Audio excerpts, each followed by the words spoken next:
Here we go again. Ah, shit. That's a pet peeve of mine. You gotta put your seatbelt on, and the damn safety thing's like, cut, cut. Oh! Makes you want to kick a fat kid in Kmart. But, anyway. Another leg day today. Everybody's favorite day. We are going to do our best to not hurt ourselves today, like we did last week on leg day. It was totally my fault, yes, but still, need to make an effort to not be stupid. Which I don't know if you've met me, that's pretty hard to do sometimes.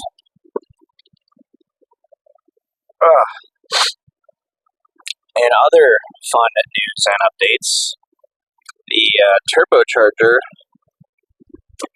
on this car, the vanes are sticking, or for one reason or another, it's throwing an overboost code, which, in theory, you're like, too much boost? That sounds pretty cool. Well, it's not, It's like, yeah, more boost means more power and all that jazz, but, unnecessary wear and stuff. And this thing has 250,000 miles on it. I think it's the original, I know it's the original factory turbo.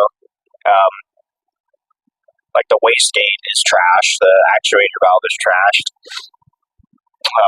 It needs a new turbo, or it needs this one rebuilt.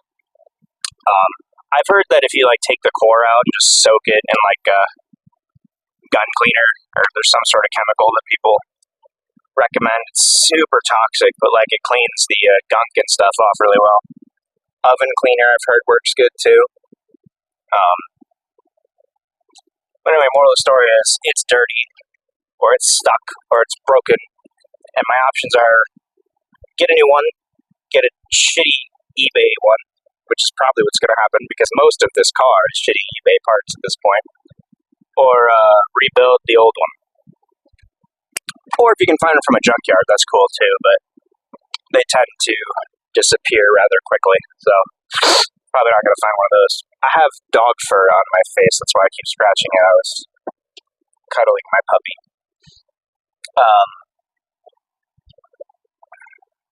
So, yeah, what I'm probably going to end up doing at some point is buying I think they sell a turbo on eBay for $100 or for $200, and the reliability of that is questionable, but I have an eBay CV axle in the front, and that's also a pretty key part, as well as an eBay brake caliper. So, I do somewhat kind of trust the crappy Chinese parts. The only part I replaced that I absolutely didn't have an option and I had to go OEM was the ignition switch. And because I got a aftermarket, this is a Volkswagen, but I got an aftermarket from Euro Parts or something, which is, a decent, supposedly a decent brand for VW and VAG aftermarket, and it didn't work. Maybe it was for an automatic or something, I don't know, but every time, if I had it in ignition and I hit the clutch, it would engage the starter motor, every single time, and I'm even if the car was already started, I'm like, seriously? What? That's so stupid. And so I had to get an OEM ignition cylinder, or whatever they're called.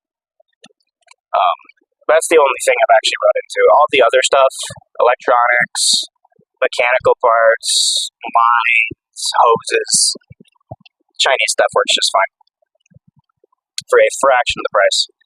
And then there's a difference between OEM and then OEM equivalent and then random Chinese shit.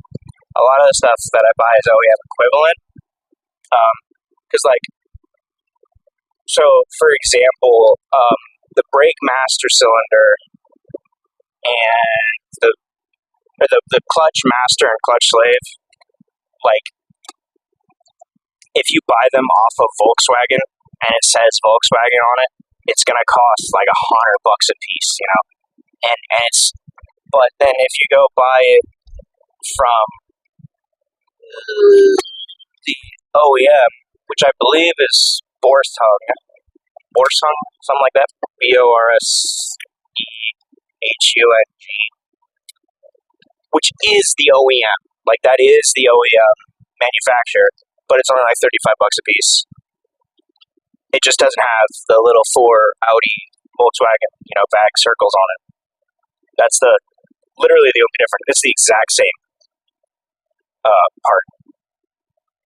And then you can get into other questions like, is it actually made in Germany or is it made in China and the final assembly's in Germany and they stamp made in Germany on there? Because I've had some Chinese parts that are pretty dang similar to OEM or OEM equivalent.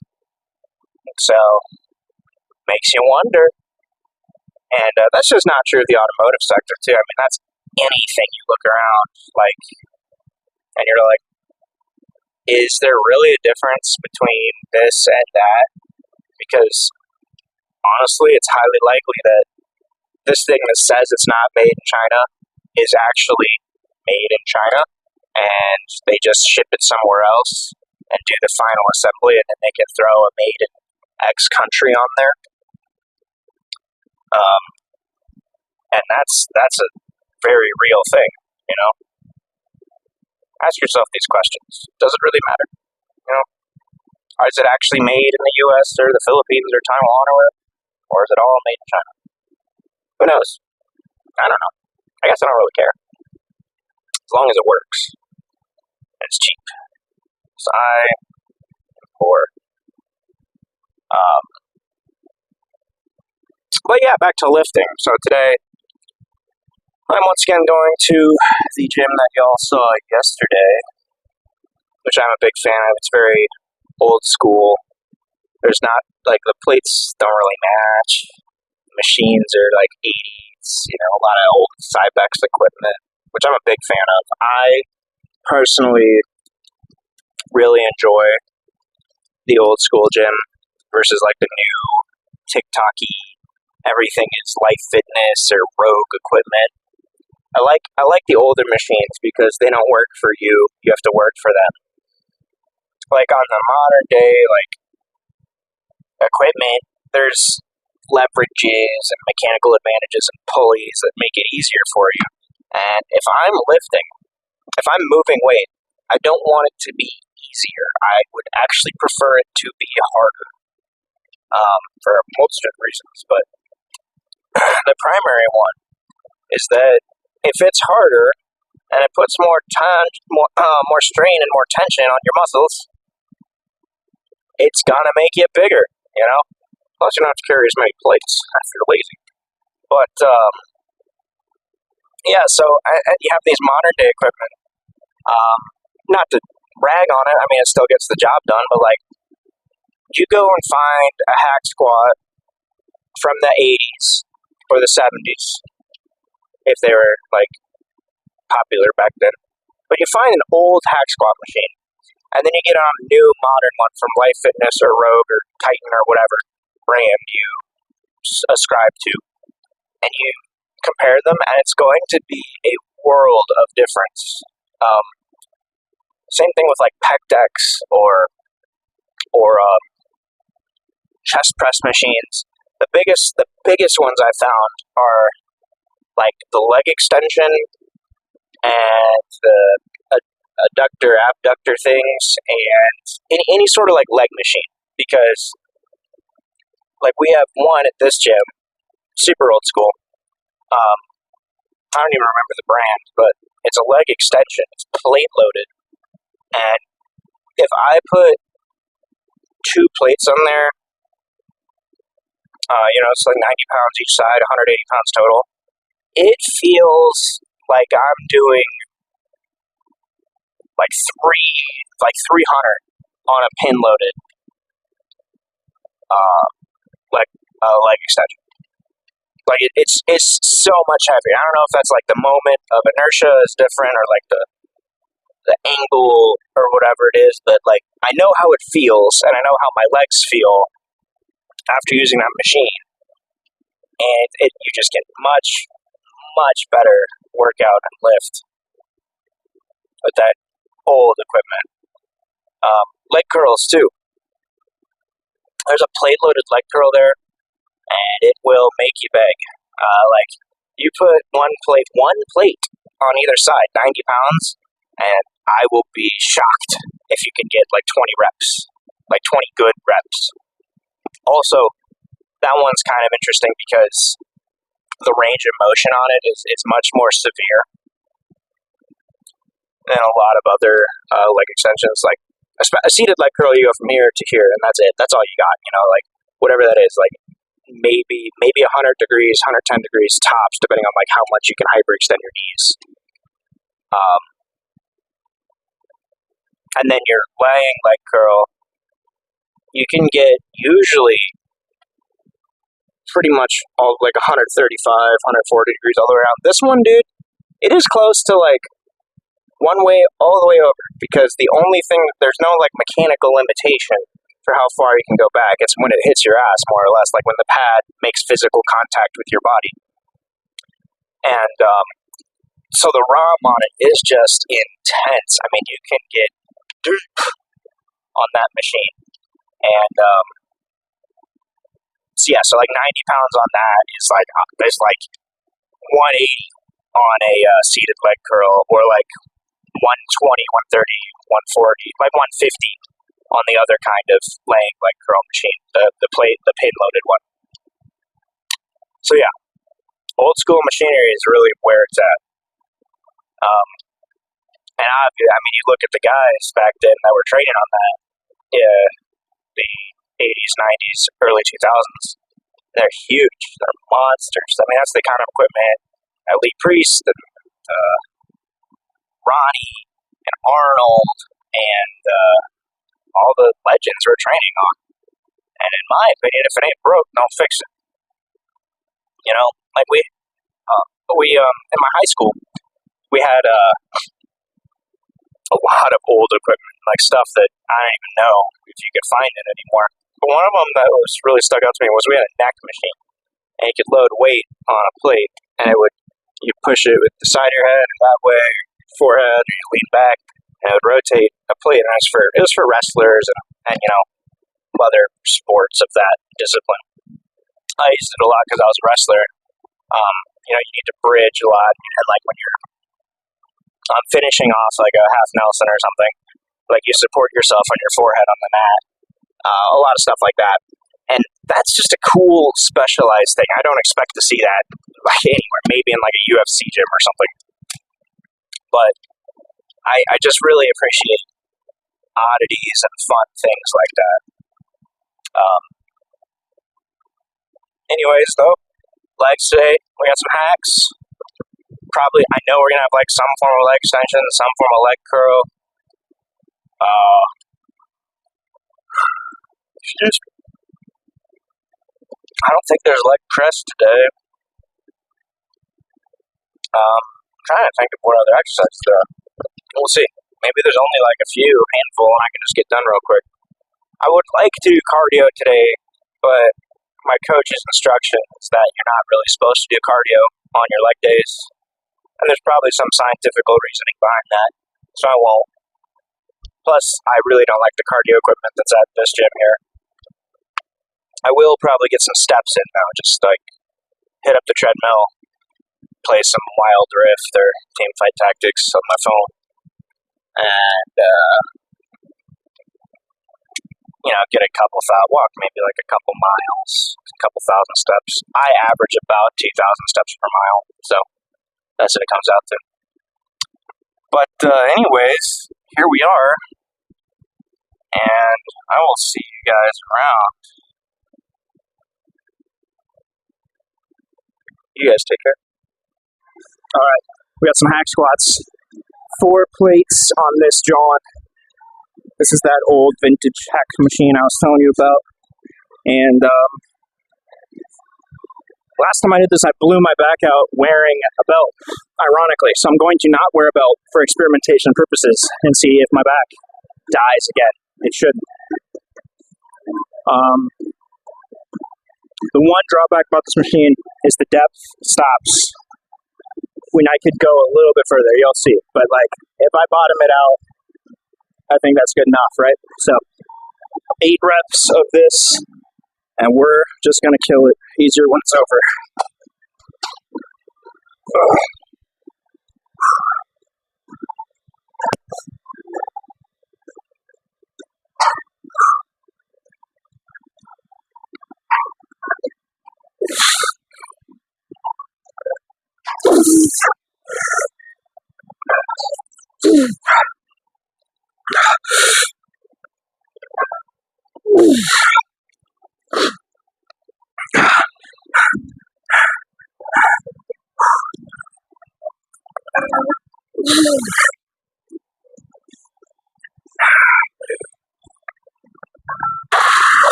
Yeah.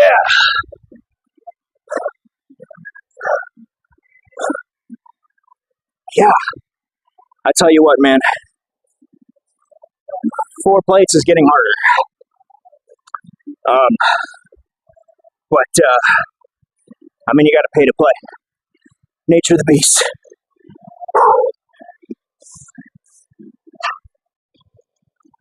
Here we go. Trying to hit another 8. This is all a mindset exercise because your body always is capable of more. There's a difference between mental failure and physical failure, and you achieve mental failure usually much before physical failure, especially on leg exercises. So you just have to achieve that mindset. And lock in.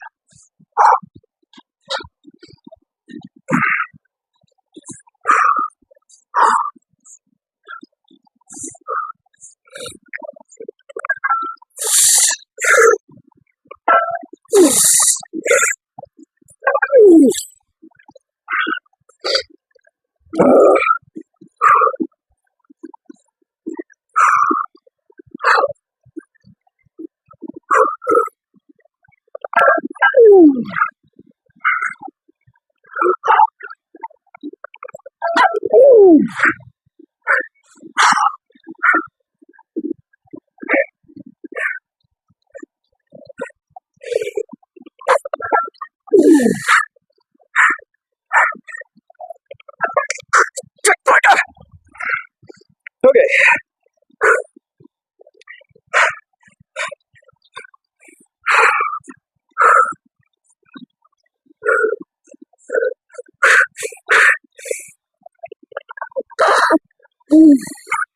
Yeah. Oh. Okay. That was awesome. That was fantastic. I got some RDLs next. Alright, so we got some RDLs rocking. And I'm trying something a little different. Got a little step up here. Really hope this doesn't like fucking move on me while I'm working out. But I've dropped the weight to a mere 205. What I'm going to try to do is get up on the step. Really get some slow downs. Get down to like my fucking ankles with the down part, whatever the hell it's called. Negative or whatever. Alright, here's the trick. Don't bust my ass getting on the step.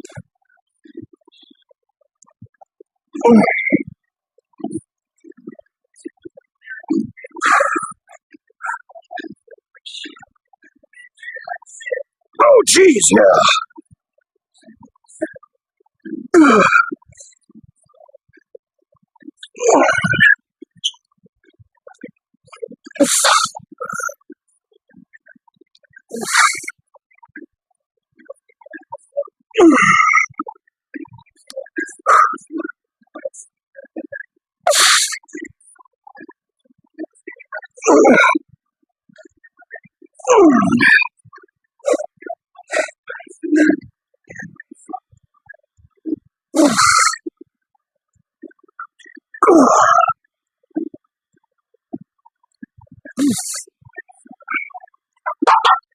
Okay, so I can say that that is a successful venture, and holy man, is that hard. Alright, round two, JDs and Letzelman. These suck. 10 out of 10. Would recommend. But they suck. That's why I recommend them.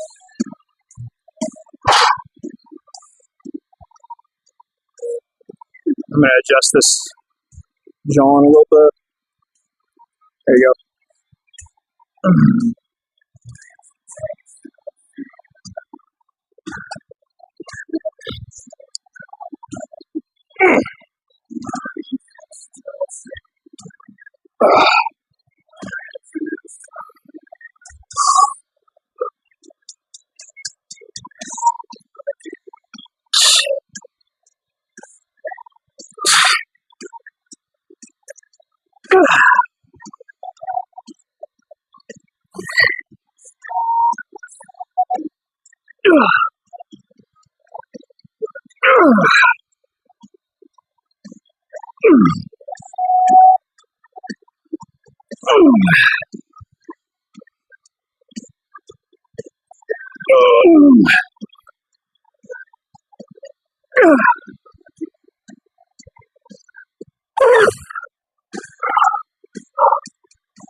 Yes, sir. Goodness gracious. Alright. Okay. So you know how earlier I was talking about old school machines? Well, this is a hammer strength. It's actually probably relatively new, but the design is archaic. And what I have on here, I've got 55 on each side, a plate and a 10. Set of 20. Now you're thinking like 110 pounds on each 110 pound leg extension? That's easy, no problem. And normally I'd be like, yeah, that's a joke how you do that single leg. No problem. You put it on this here machine. This machine does not work for you. This machine works against you. And so 110 pounds feels a lot like 300 pounds on a plate-loaded machine. Or on a pin-loaded one. So, honestly, let's just see how this goes. This is pretty freaking heavy for only 110 pounds. Doesn't feel like 110 pounds.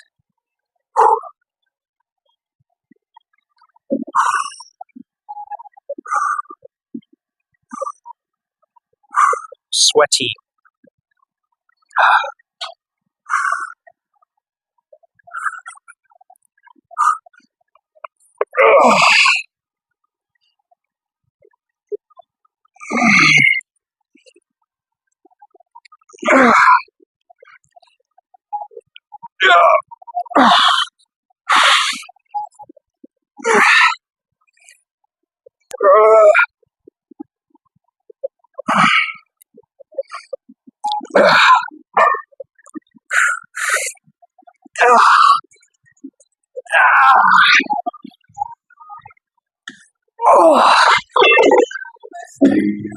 Oh my gosh.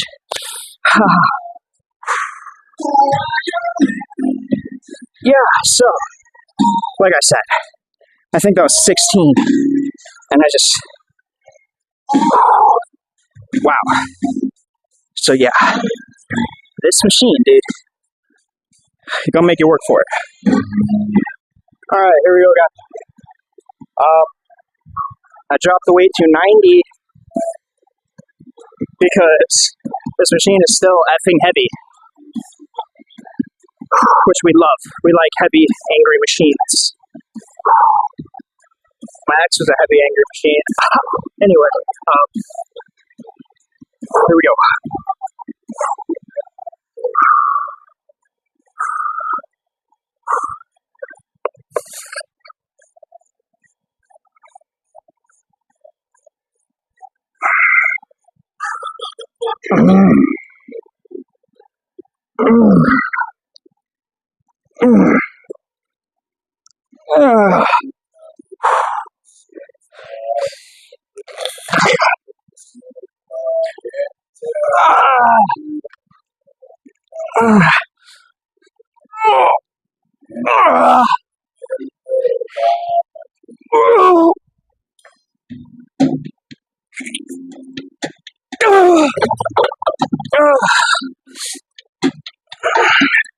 Oh my gosh.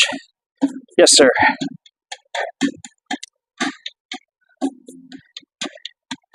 Holy moly, that burns. That burns. It's hot. Alright. Leg curls next. Situation, we got one of these angry ass 80s machines. And this is 90 pounds on a leg curl. There's no seated leg curl here, which is fine, because I don't like those anyway. But we're gonna just go on. Okay, cool. Sorry, that's probably really loud. But we're gonna hit this for 20, hopefully. And this is the machine I was talking about in the car. This one goes all the way up to your ass. So, time for a little show and tell. We did the tell, now it's time for the show. Oh, you usually gotta pay for this on OnlyFans.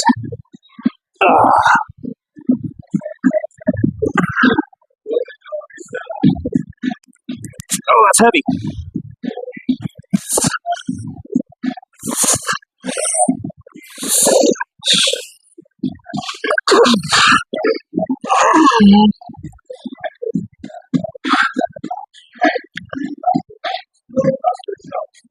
Okay, we're going to lower the weight exponentially because we are bitch made today.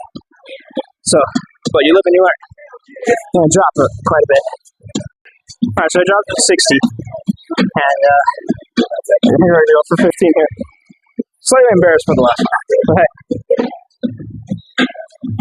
When you achieve failure, you achieve failure, am I right, boys?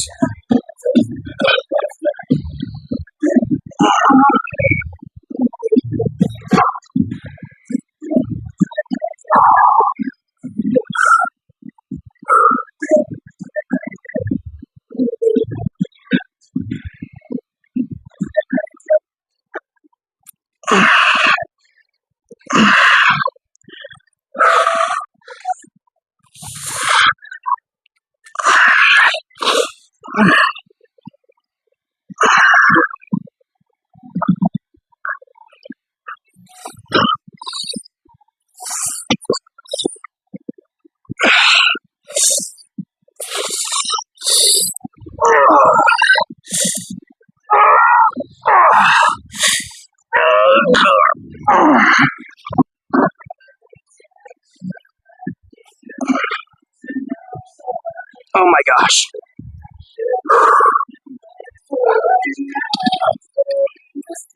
So even for 60 pounds, 15 reps there, it's really hard.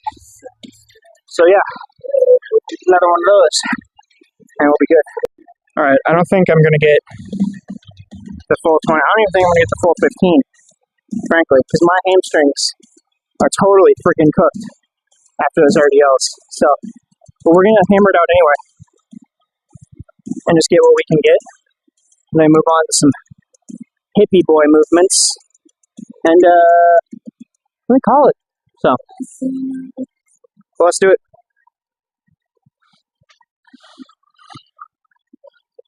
Goodness gracious, that's sore. Yeah, the trick here is not to crush your junk. It's a big trick that you only get after years in the gym. A really big trick. Okay, giggity. Fudge. I got another thing is just don't stop. Just hammer through. Come on. No brakes on this train. Let's go.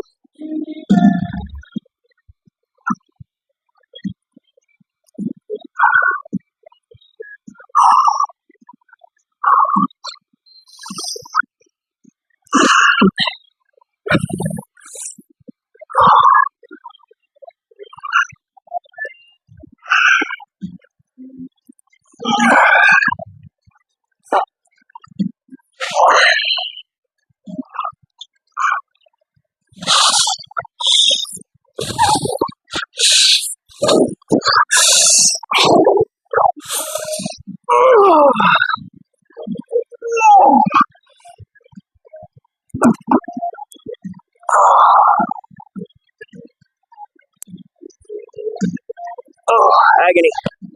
Agony.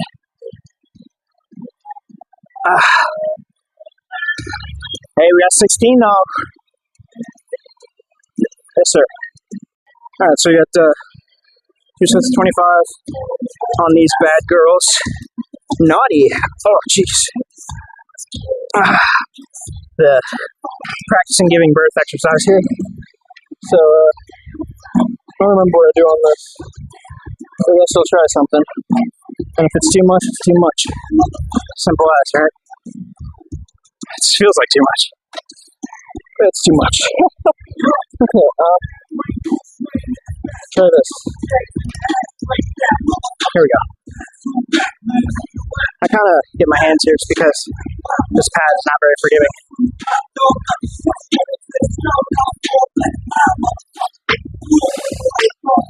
That's just too much for me. So this will be good. We're experimenting here. I haven't done this in a while, and I forget what weight I'm supposed to be doing. So here we go.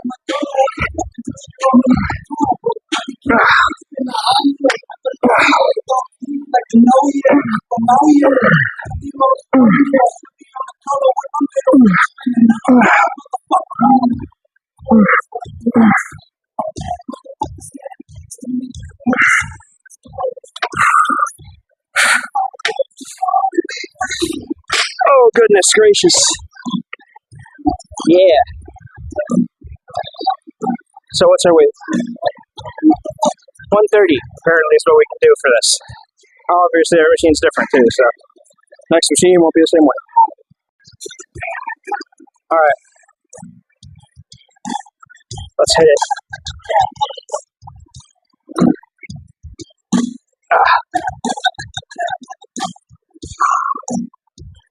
I have bad hips genetically, and so my hip flexibility isn't great, so if I'm not going exceptionally wide, it's not because I'm weak. It's because I don't have great flexibility. I work on it, I stretch, I do all the stuff I'm supposed to do, but I have a congenital defect in my right hip, and so it makes it a little bit harder to do some of the stuff. But that's excuses. And excuses are the tools to be incompetent. So let's go.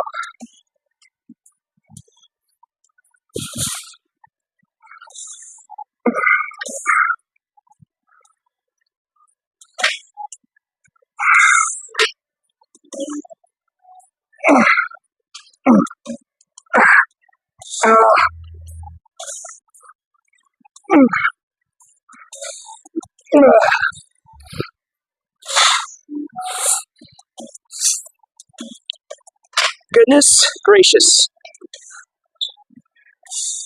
That about do it. Show a little bit of pump check and get some steps in. And we're all good. Alright, so a little bit of a quad check here.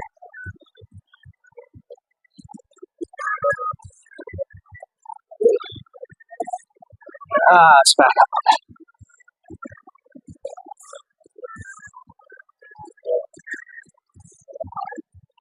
Not looking too bad. Some cool main structure coming in.